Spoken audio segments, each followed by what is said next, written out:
Thank you. My name is Judy Perry. I live near the Lloyd Center. I am very concerned with climate change. I've just read recently that scientists, the bulk of them, are predicting that we may reach 2 degrees of average global warming by 2040. That is still within the lifetime of my children. I know what we are suffering now with less than 1 degree average temperature rise. I am very concerned with all sorts of complications that it will have for life for everybody. And I'm part of a group, and I wonder how you feel about it. I'm part of a group that is advocating for a national carbon fee and dividend back to the people. I've heard economists talk on OPB, not connected with any of these organizations, saying such a thing would be the quickest way to get the true environmental cost of burning carbon into all sectors of the economy without a big upset. And I'm just hoping that you can support something like that. Thank you.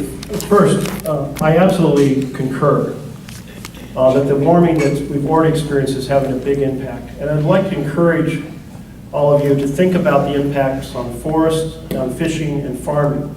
Because when you think about that, you connect our urban and rural concerns.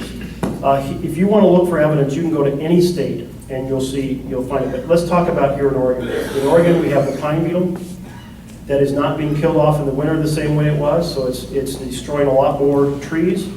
We have the drier conditions, more lightning strikes, and the pine beetle dead trees, all adding to the forest fire hazard. We've had some of the biggest summers for forest fires that we've had in 100 years.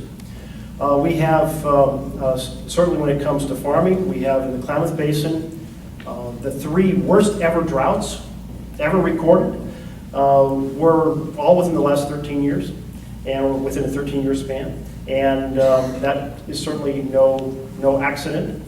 That has had huge impacts on the sharing of water in that basin, and it's why I've been very involved in the Klamath Basin Restoration Agreement to try to address some of those water issues.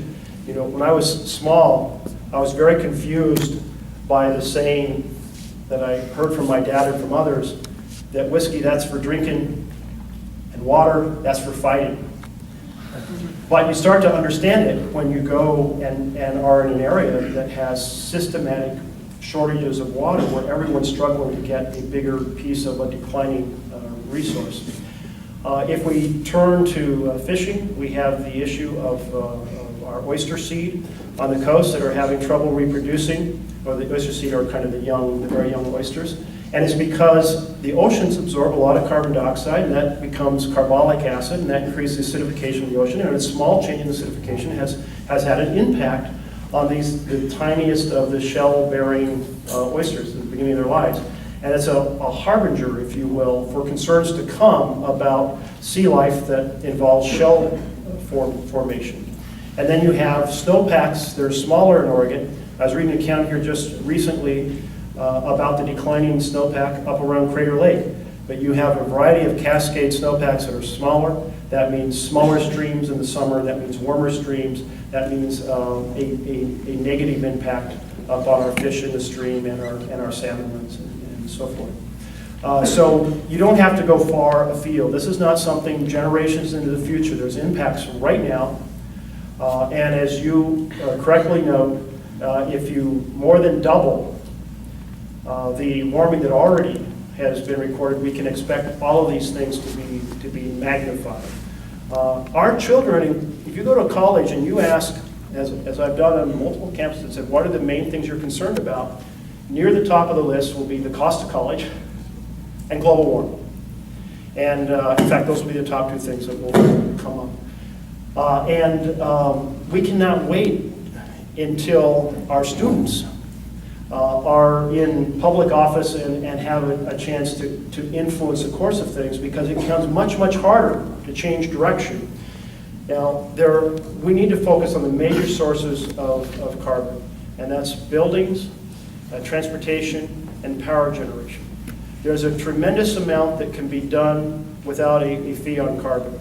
And that's where the conversation is right now, because that is within the realm of the possible at at this moment. Plus, there are regional efforts to create regional carbon fee arrangements, and that's a state decision on how much and how far to go and what states to partner with.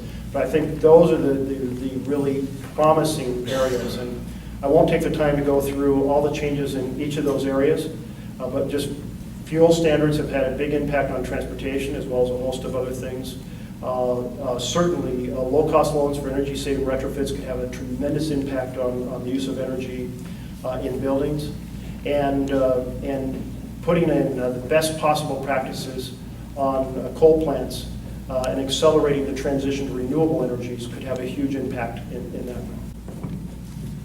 944 and 011.